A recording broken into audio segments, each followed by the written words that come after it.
There's not a day that goes by where somebody doesn't message me or put in a comment of a video that says, I wish I knew this 6 months ago or 9 years ago before insert this happened.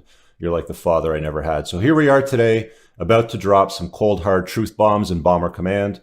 I got a comment in a recent video that I did, which was basically dating advice for guys in their 30s. It was very well received. So thank you everybody that participated in the conversation. And this particular subscriber shared his own personal story. So I suppose the point of this video is, should I marry a single mother or a divorced mother, is basically how it goes. So I'm going to read you his story, and I'll throw some of my feedback and comments on it as we go and at the end. I know that some of you ladies are going to be watching this, so hold on tight and watch it straight to the end, and you can, comment then.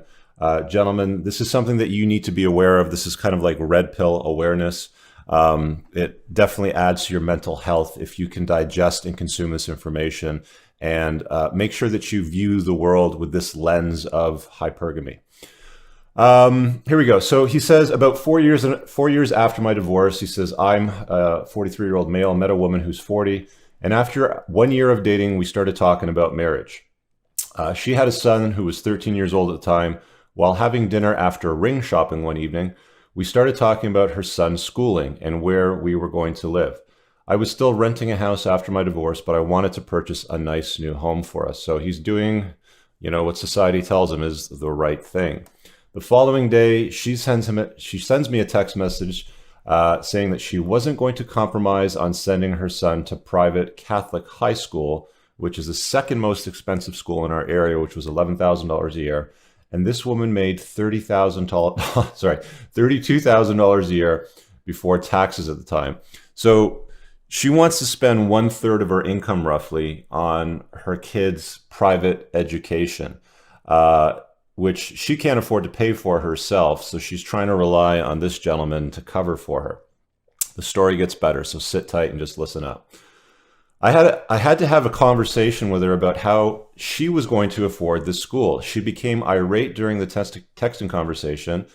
I wasn't completely opposed to the school because I was raised Catholic and attended a private Catholic high school. But my issue was, after we started discussing marriage, she was already making financial decisions on her own that were going to affect me. I thought that was completely wrong. So this is where guys start to get better in their life, where they start to listen to their intuition and subscribe to it and really honor it. Younger guys don't do that very well. So gentlemen, listen up to the rest of this story. The argument escalated to the point where escalated to the point that I told her to come to my house. We live separately, and to get her shit. I was done arguing with her. Now she wants to talk about it. So, let's keep going. She comes over and I explain my viewpoint, and I tell her, what, for instance, a week before the wedding, I show up with a new $125,000 Porsche. How would that make you feel knowing that you're about to marry me and we had to pay for this expensive car loan? The light finally went off in her head. So what he's describing there is not a light that went off in her head, acknowledging that her argument was silly and that she might have been taking advantage of him financially, and that she should probably capitulate and maybe be more of a contributor to the relationship and where it was going. But it was, okay, this argument isn't working. I've got to redirect my efforts. Listen up through the rest of this. Guys, I'm sorry to tell you this, but many women won't love you.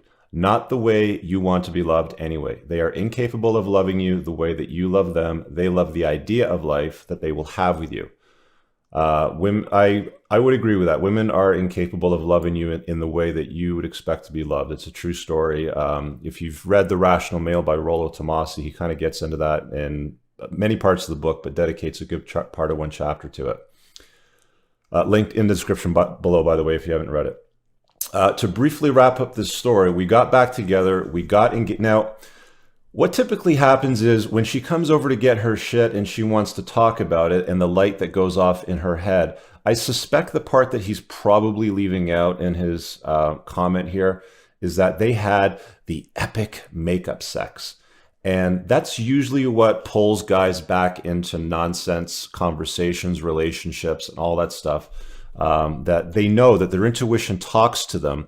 It's this little quiet voice that talks to us that we often just turn around and go, no, I'm not going to listen to you. You don't know what you're talking about. And then along comes, Ms. Wrong, who wants to talk about things and have a conversation about it, which usually ends up in epic makeup sex where she does all the naughty stuff that we like. But hold on, let's keep going and reading off the story. There are good women out there, but there's also a glut of vampires. When you are younger and you find love, you build to plan a life together. Once over 30, too many are looking for a fix to their failed life, an upgrade to the life that they feel entitled to, and one in which they're not willing to work for themselves. This is what hypergamy is. Women marry up. The doctors, lawyers, physicians, successful business people, entrepreneurs will often marry, regular women. Sometimes they'll engage in dating single moms and have conversations about getting married because they're looking for the security. It doesn't work the other way around. You'll never see a successful woman in a position who might be a doctor, physician, lawyer, accountant, something like that, that will marry a guy that drives a taxi cab. They just don't do it. They're smarter than us guys that way. Women do marry up. So you have to be aware of this. This is red pill awareness. Let's take the red sweater on and do the red pill awareness thing. Open your eyes to it, guys. Feel entitled. Okay. To briefly wrap up the story, we got back together, we got engaged, and after she had the ring on her finger, she thought she had me, she had won. The sex changed, she changed. It slowed down. She became argumentative during the house shopping and generally became irrational about where we were going to live and about the small wedding we were going to have. She had issues about the house purchasing and the wedding, which made me realize this woman was in the relationship for what she could get out of it. I finally broke it off with her 2 weeks before the wedding because she hadn't seen me to the prior 2 weeks because she didn't want to fight about the wedding. Good job, man. You listened to your intuition. Thank you. You are a rational male. A lot of guys will keep plowing through because the planning, the invitations, the bookings, the da-da-da-da-da. Gentlemen, if you have a niggling suspicion, that little voice that's going off and you're like, huh? Listen to it. It is telling you something. It is picking up danger signs. We try to rationalize a lot of stuff with what goes on in our head, but it's the stuff below the neck, our heart, our gut, that speaks to us on a regular basis and tells us whether or not we're making good or bad choices.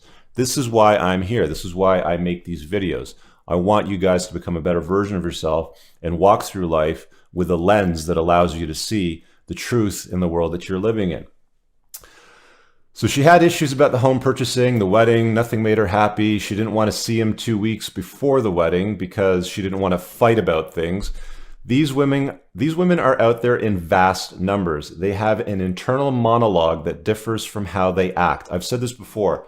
Don't listen to what women are saying to you. Watch what they do and how they behave.